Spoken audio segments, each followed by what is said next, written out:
오늘은 평화의 사람이란 제목을 가지고 여러분과 함께 마태복음 5장 9절 말씀을 좀 살펴봤으면 좋겠습니다.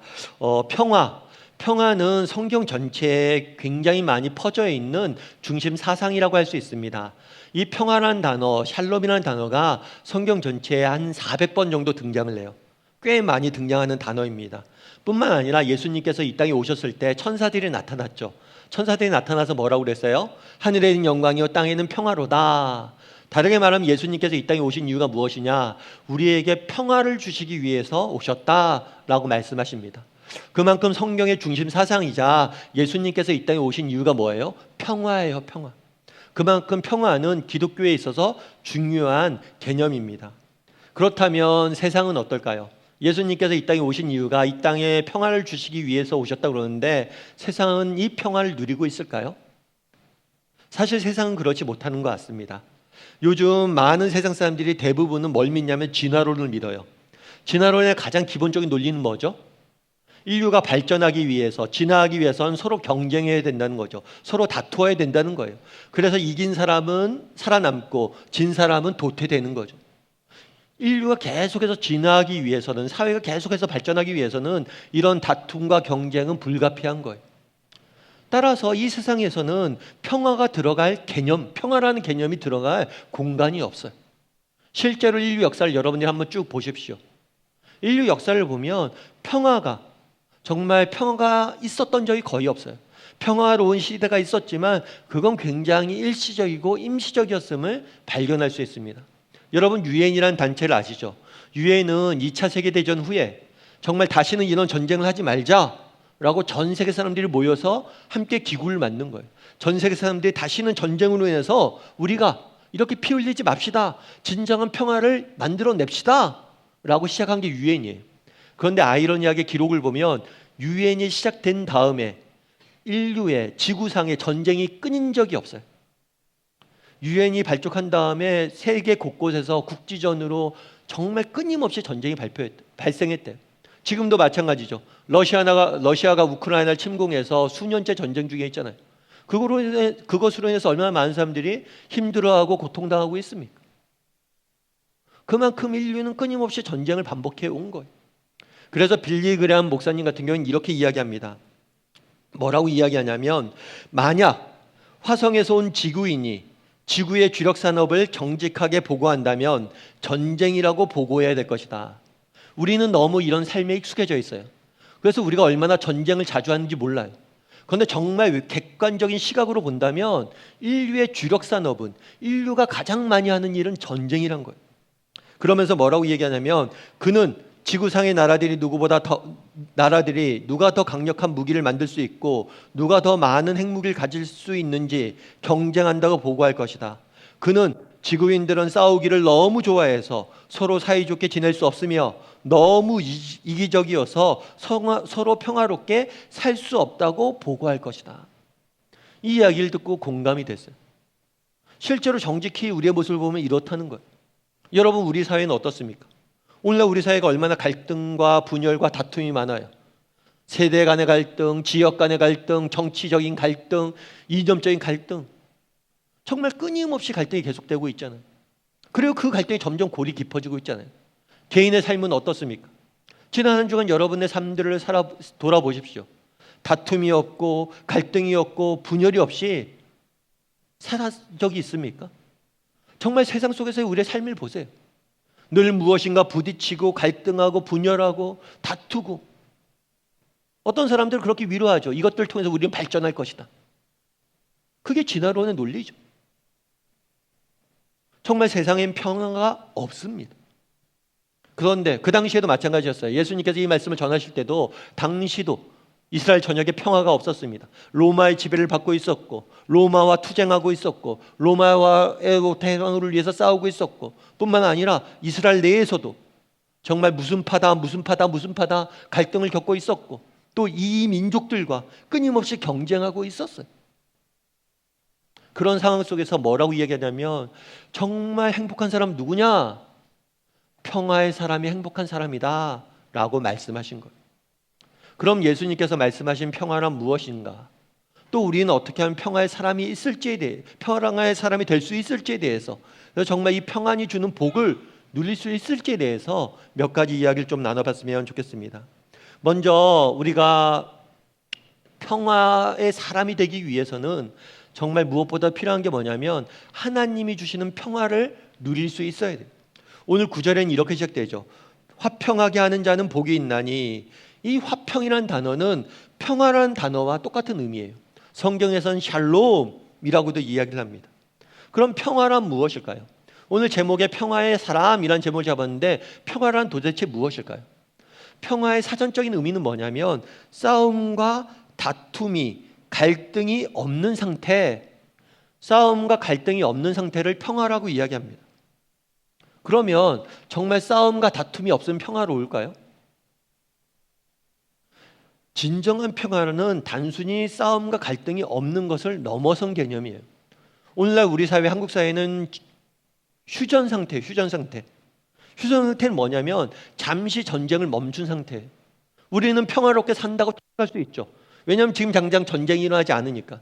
하지만 휴전 상태는 언제든지 뭐예요? 다시 전쟁이 일어날 수 있는 상태가 휴전 상태예요. 따라서 휴전과 평화는 다른 개념이에요. 마찬가지로 갈등과 다툼이 없다라고 해도 뭐예요? 진정한 평화를 맛보았다라고는 말할 수 없는 거예요. 그럼 평화란 어떤 것일까요?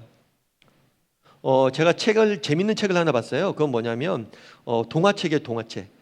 하마다 게이코라는 사람이 쓴 평화란 어떤 걸까라는 동화책이에요. 사실 여러분 동화책이라고 무시하면 안 됩니다. 정말 동화책에 인생의 진리가 담겨져 있는 경우들이 많아요. 이 책에서는 평화는 어떤 것이라고 정의를 했냐면 이렇게 정의를 했어요.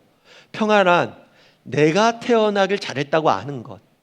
평화란 너가 태어나길 잘했다고 하는 것. 평화란 그리고 너와 내가 친구가 될 수 있다고 하는 것이 평화라는 것. 되게 쉬운 표현인데 굉장히 멋진 표현인 것 같아요. 정말 나를 존중하고 다른 사람을 진심으로 존중하고 아끼고 그래서 서로를 존중하는 가운데 서로가 친구가 되는 것. 이것이 진정한 평화라는 것. 서로를 진심으로 사랑하고 아끼고 서로를 존중하고 그 가운데 하나가 되는 게 평화라는 것. 그런 의미에서 여러분들은 어떻습니까? 안타까운 건 뭐냐면 이 평화를 누리고 살아가는 사람들이 너무 적다는 것. 정말 이 평화를 누리지 못하고 살아가는 경우들이 너무 많다는 것. 어떤 사람은 그런 이야기를 하더라고요. 심지어 어떤 사람은 갈등과 다툼이 없는 것은 공동묘지뿐이다. 인간이 살아있는 한 우리는 끊임없이 갈등하고 다툰다는 것. 살아있는 한 평화를 맛보지 못한다는 것. 여러분들은 어떠세요? 정말 한 주간 살면서 이런 평화를 맛봤습니까? 정말 마음의 평안을 맛봤어요? 여러분 헨리 포드라는 분이 계세요. 이분 같은 경우에는 포드 자동차를 처음 만드신 분이세요. 이 헨리 포드는 자동차를 최초로 대량 생산한 분이세요. 이로 인해서 포드 자동차를 만들고 엄청난 부와 명성을 쌓았죠. 그래서 이분 같은 경우에는 인류 최초로 재산이 10억 달러가 넘는 사람이 됐어요. 그래서 이 사람이 84세까지 돌아가실 때까지 80세 돌아갈 때까지 왕성하게 활동을 했어요. 그래서 어떤 기자가 물은 거예요. 당신은 어떻게 이렇게 건강을 유지할 수 있습니까? 이렇게 나이가 많이 들어서 왕성하게 활동할 수 있었습니까? 라고 묻자 이 사람이 이렇게 답했어요. 뭐라고 답했냐면 적당한 운동과 적당한 음식 그리고 신선한 공기 그리고 평안한 마음이 중요합니다. 그리고 그 중에 제일은 평안한 마음입니다. 어떻게 그렇게 건강을 유지할 수 있었습니까? 어떻게 그렇게 행복한 삶을 살 수 있었습니까? 자기가 번 돈 때문에 그렇다고 이야기하지 않아요. 내가 만든 업적 때문에 그렇다고 이야기하지 않아요. 세상에서 제일 부자인데 내가 부자라서 이렇게 행복한 삶을 산 거고 이야기하지 않습니다. 뭐가 우리 인생에 제일 중요하냐? 마음의 평안이라는 거예요. 그런데 안타까운 것은 너무나 많은 사람들이 이 마음의 평안을 맛보지 못하고 산다는 거예요. 여러분들은 어떠세요? 지난 한 주간 여러분 한 주간의 삶을 돌아보십시오.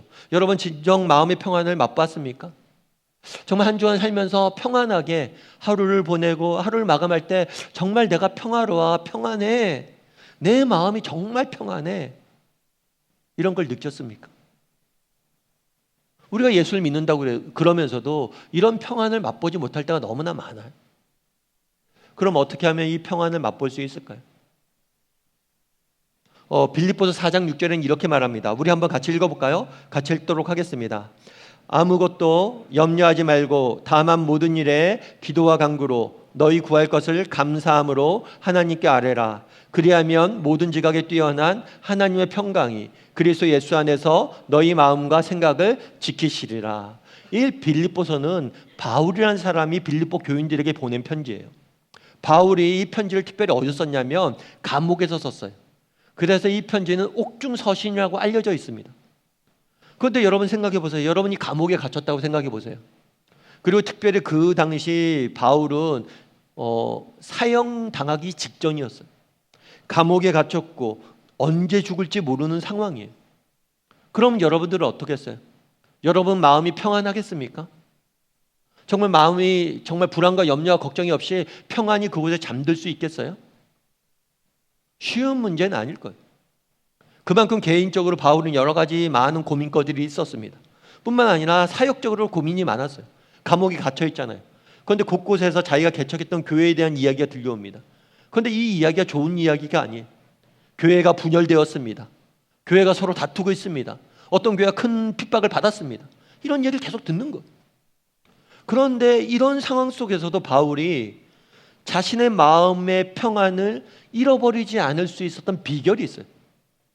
오늘 본문에 뭐라고 이야기해요? 다만 모든 일에 기도와 간구로 너희 구할 것을 감사함으로 하나님께 아뢰라. 감사함으로 하나님께 아뢰는 거. 다시 말하면 하나님께 맡기는 거. 하나님께 맡기자 뭘 했다고 그랬어요? 그리스도 안에 있는 하나님의 평강이 그리스도 안에서 너희의 생각과 마음을 지킬 것이다. 내가 정말 하나님 앞에 감사함으로 아뢰니까, 정말 하나님 앞에 모든 것을 맡기니까 내 마음의 평안이 찾아왔다는 것. 결국에 우리가 평안을 누리지 못하는 이유는 무엇입니까? 우리가 너무 많은 것을 손에 쥐고 있기 때문일지 몰라요. 여러분 한동대학교를 아마 아실 거예요. 한동대학교에 김영길 총장님이 초대 총장님이세요. 이 한동대학교는 많은 사람들이 기독교 정신에 입각한 대학을 세우자 이런 비전을 가지고 대학을 세우려고 했어요. 이 김영길 총장님 같은 경우는 카이스트에서 교수 생활을 하고 있었어요. 그런데 어느 날 누군가 찾아와서 한동대 총장을 맡아달라고 한 거예요. 그런데 아무리 봐도 신생학교잖아요. 아니 조그만 사업체 하나 만드는 것도 쉽지 않은데 큰 대학교를 만드는 게 쉽진 않잖아요. 그런데 내가 안정적인 교수직을 내려두고 거기에 간다고? 처음에는 망설였대요. 그런데 하나님께서 주신 확신이 있어서 그 대학 총장으로 가기로 했어요. 그런데 재밌는 건 뭐냐면 이 대학을 만들려고 설립하려고 딱 했을 때 모 기업이 어려움이 생깁니다. 그래서 재정적 지원을 못하게 돼요. 돈 한 푼 없이 대학교를 만들어야 되는 거예요. 얼마나 고생이 심했겠어요. 총장님을 비롯해서 모든 교직원이 정말 수고했죠. 그런데 단순히 고생만 한 게 아니에요. 주변에 온갖 음해도 들어야 되고 심지어 나중에는 고소고발 사건이 따랐어요. 그래서 감옥에 갇히기까지 했던 거예요. 그런데 이제 이분의 부인 되시는 사모님이 쓴 글이에요. 사모님이 남편 입장 보니까 너무 가슴이 아픈 거잖아요. 그렇잖아요. 남편이 죽도록 고생만 하니까. 그런데 재밌는 거는 자기가 너무나 가슴이 아프고 자기가 걱정이 돼서 잠도 안 오고 그러는데 남편은 잘 먹고 너무 잘 잔다는 거예요. 그래서 한번 물었대요. 아니 당신은 그런 일을 당하고도 밥이 넘어가냐고, 잠이 오냐고, 나는 밥맛도 없고 잠도 안 오는데 어떻게 그렇게 당신 잘 자냐고. 그랬더니 그 총장님 뭐라고 얘기했냐면 이런 표현을 했다고. 이 답변이 너무 근사하더라고요. 뭐라고 표현했냐면 죽었는데 뭐 죽은 사람이 화내는 거 봤어? 죽었는데 뭐 자기는 죽은 사람이 누구 앞에서 죽은 거예요? 하나님 앞에서 죽은 거예요. 하나님 앞에 모든 걸 맡기고 모든 것을 의지하고 다 내려놓는 거예요. 내가 하나님 앞에 다 맡겼는데 염려할 게 뭐가 있고 화날 게 뭐가 있고 걱정할 게 뭐가 있냐는 거예요. 여러분 왜 우리가 삶을 살면서 우리 안에 걱정과 염려와 두려움이 찾아옵니까? 환경 문제 때문 아니에요. 어쩌면 우리가 아직도 죽지 않았기 때문이에요. 아직도 하나님 앞에 맡기지 않았기 때문이에요. 어떻게 정말 하나님이 주시는 평안을 맛볼 수 있습니까? 우리가 하나님 앞에 죽어야 돼요. 아니, 그분에게 맡겨야 돼요. 이제 내가 하나님, 저는 안 됩니다. 제 힘을 할 수 없습니다. 내가 죽어야 돼요. 그런데 우리의 문제는 무엇입니까? 아직 죽지 못한 거예요. 아직 여전히 살아있는 거예요. 저도 마찬가지예요. 목사이지만 여전히 제 안에 제가 살아있음을 많이 느껴요. 그렇기 때문에 내 안에 평안이 사라지는 거죠. 결국에 어떻게 됐어요? 한동대가 지금 이런 분들의 수고로 얼마나 아름답게 쓰임받고 있습니까? 얼마나 수많은 젊은이들을 정말 기독교 신앙 안에서 정말 키우고 양육하고 있어요. 불가능한 일들을 이뤄내잖아요. 바라기는 우리 다음의 식구들도 정말 우리가 평화의 사람이 돼야 돼요. 평화의 사람이 되기 위해선 우리가 먼저 평화를 맛봐야 돼요. 그럼 어떻게 우리 안에 평안을 맛볼 수 있습니까? 평안을 맛보는 이유, 방법, 외적인 조건을 찾지 마십시오. 우리 안에서 평안을 맛볼 수 있어야 돼요. 그럼 우리 안에서 평안을 어떻게 맛볼 수 있습니까? 하나님과의 관계에서 맛볼 수 있어요. 하나님 앞에 모든 것을 맡기고 그분께 의지하고 그분께 아뢰 수 있을 때 우리는 그분이 주시는 평안을 맛보고 우리의 마음과 생각을 지킬 수 있는 겁니다.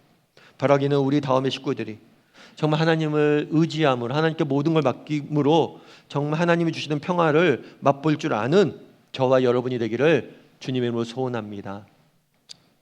그런데 성경을 보면 우리가 평화의 사람이 되라 라고 이야기한 것은 단순히 하나님이 주시는 평화를 맛봐라 여기서 멈추는 게 아니에요. 오늘 9절 말씀을 다시 한번 돌아가 보죠. 오늘 9절 말씀에 돌아가 보면 이렇게 되어 있어요. 우리 한번 다시 읽어볼까요? 같이 읽도록 하겠습니다. 화평하게 하는 자는 복이 있나니 그들이 하나님의 아들이라 일컬음을 받을 것이며. 누가 복이 있다고 그랬어요? 화평하게 하는 자. 다르게 얘기하면 너희가 하나님이 주시는 평화를 맛보았느냐? 그럼 너희가 맛보는 것에 멈추지 말고 너희의 삶 속에서 평화를 나누는 사람, 평화를 전하는 사람, 사람들을 평화롭게 만드는 사람이 되라고 성경은 권하고 있는 거예요. 뿐만 아니라 뒷부분에 뭐라고 이야기합니까? 그런 사람, 너희가 정말 피스메이커, 화평하게 하는 사람이 되면 뭐라고 이야기해요? 하나님의 아들이라 일컬음을 받을 것이다. 다르게 말하면 그리스도인의 가장 중요한 특징이 뭡니까? 했을 때 그거는 평화라는 거예요. 그리스도인의 가장 중요한 특징이 뭐라고요? 평화예요. 평화. 그럼 여러분들은 어떠세요? 여러분, 우리는 지난 한 주간 세상 속에 살아갔습니다. 정말 한 주간 가정 내에 살아갔어요. 그럼 여러분들이 가는 곳곳마다 평화가 전해졌습니까? 아니면 여러분들이 가는 곳곳마다 다툼과 불안과 갈등이 생겼어요? 집안이 평온하게 오늘 하루 종일 평온했는데 내가 딱 들어가는 순간 집안이 불타오르고 있었습니까? 아니면 정말 막 뭔가 어지럽고 뭔가 복잡하다가 내가 들어가는 순간 모든 것이 평안해졌습니까? 정말 나는 가는 곳곳마다 다툼을 일으키는 사람입니까? 아니면 가는 곳곳마다 평안을 전하는 사람이에요? 여러분 한번 돌아봐야 돼요. 정말 나는 평화의 사람인지 아니면 다툼의 사람인지. 바라기는 우리가 평화의 사람이 되어야 된다는 거예요. 에베소서 4장 3절에 이렇게 되어 있어요. 우리 에베소서 4장 3절 말씀을 같이 한번 읽어볼까요? 같이 읽도록 하겠습니다. 평화에 매는 줄로 성령의 하나 되게 하신 것을 힘써 지키라. 이 평안이란 것도 평화, 샬롬이라는 의미. 너희가 이 샬롬을 힘써 지키라 라고 이야기한 거예요. 그런데 이 힘써 지키다, 이 단어는 굉장히 재미있는 단어예요.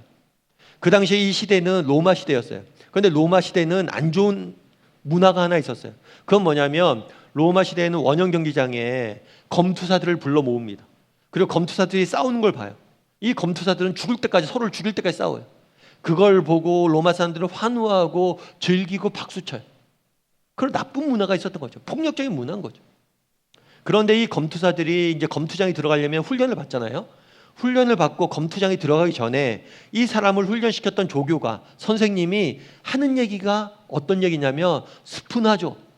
이게 무슨냐면 힘써 지키라, 이 단어.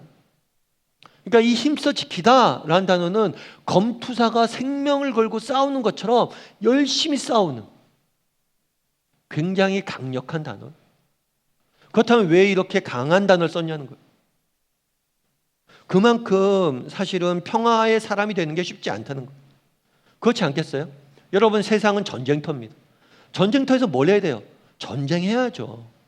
싸워 이기는 게 제일 좋아요, 전쟁터에서. 그런데 남들이 싸워 이기려고 그러고 싸워 이기는 게 훨씬 좋을 것 같은데 뭘 하라는 거예요? 싸우지 말고 평화의 사람이 되라는 거예요. 쉽지 않잖아요. 정말 세상 속에서 평화의 사람이 되기 위해서는 때로는 인내도 해야 됩니다. 때로는 오해도 받아야 돼요. 때로는 바보 취급도 받아야 돼요. 때로는 손해도 봐야 돼요. 그게 결코 쉽지 않으면 아는 거예요. 정말 우리가 평화의 사람이 되는 것이 쉽지 않으면 아는 거예요. 그럼에도 불구하고 왜 평화의 사람이 되어야 됩니까? 그것만큼 소중한 것이 없기 때문이에요. 그것만큼 우리에게 가치 있는 일이 없기 때문이에요. 여러분, 혹시 토론과 대화의 차이를 아세요? 토론과 대화의 차이에 대해 제가 책을 봤는데 재밌게 써놨더라고요. 토론의 목적은 뭐냐면 결론을 내는 게 목적이죠. 빨리 토론을 내서 결론을 내는 게 목적이에요. 다르게 말하면 이 대화가 끝나는 게 목적이에요. 그런데 대화의 목적은 지속하는 게 목적이에요. 계속 이 사람과 대화를 나누는 게 목적이에요. 그러면서 이 책이 쓴 얘기가 뭐냐면 오늘날 현대인들은 토론만 하는 삶을 산다고 이야기해요. 끊임없이 경쟁하고 이기고 다투고 내가 이기면 거기서 행복해졌다라고 생각하는, 내가 이기면 나아졌다라고 생각하는 그런 문화 속에 산다는 거예요. 그런데 정말 우리에게 필요한 것은 대화라는 거예요. 나와 함께 지속적으로 같이 있을 사람이 필요한 거예요. 왜 평화의 사람이 되라고 그렇게 이야기합니까? 우리는 토론이 아니라 대화가 필요한 사람들이기 때문이에요. 우리 인생을 살 때는 토론이 아니라 대화가, 나와 함께 길을 걸어갈 사람이 필요한 존재들이기 때문이에요. 왜 평화의 사람이 화평하게 하는 사람들이 복이 있습니까? 그 주변에는 대화의 사람이 남아있기 때문이에요. 여러분, 그럼 우리는 어때요? 여러분 정말 주변에 정말 대화의 사람이 있습니까? 여러분, 그날에 뭐라고 이야기하냐면 하나님과의 관계 속에서 우리가 평화를 맛봐야 됩니다. 뿐만 아니라 우리가 하나님과 사이의 관계에서 평화를 맛봤다면, 그분에게 모든 걸 맡기고 의지함으로 정말 참된 평화를 맛봤다면 이제 그 평안을 전해야 돼요. 다른 사람에게 전해야 됩니다. 그것이 우리가 뭐예요? 부름받은 목적이에요. 그리고 정말 여러분들 평화의 사람이 되기 위해서 노력해 보십시오. 당장은 힘들고 어렵고 손해보는 것 같고 바보 같은 것 같지만 결국에 여러분 주변에 사람이 남을 겁니다. 그게 정말 행복한 사람이고 그것이 정말 우리에게 유익한 길이에요. 특별히 저희가 이제 감사 21일을 한다고 그랬잖아요. 앞으로 21일 동안 하루에 한 번씩 꼭 다른 사람에게 감사의 표현을 한번 해보십시오. 정말 어떻게 우리가 그날의 검투사들은 평안의 줄로 힘써 지키라고 했잖아요. 검투사들이 나가서 싸우는 거잖아요. 그럼 검투사들은 뭘 갖고 나갔어요? 칼을 갖고 나갔잖아요. 그럼 우리가 평화의 사람들이 되기 위해서 무엇을 갖고 나가야 되냐? 감사를 갖고 나가십시오. 그래서 여러분 하루에 한 사람이라도 꼭 감사 표현을 해보세요. 가족들도 좋고 정말 직장 동료도 좋고 교회 공동체 우리 지체들도 좋고 아니면 지역사회에서 만나는 사회생활하면서 만나는 친구들도 좋고 꼭 하루에 한 번씩 야, 참 고맙다 너 때문에 이 말을 전하는 훈련을 해보세요. 정말 그렇게 한마디라도 우리가 감사의 표현을 하잖아요. 그것이 우리의 관계를 풍요롭게 만들 거예요. 우리 관계에 평화를 줄 거예요. 여러분, 그날에 화평하게 하는 자는 하나님의 아들이라 일컬음을 받는다라고 이야기했습니다.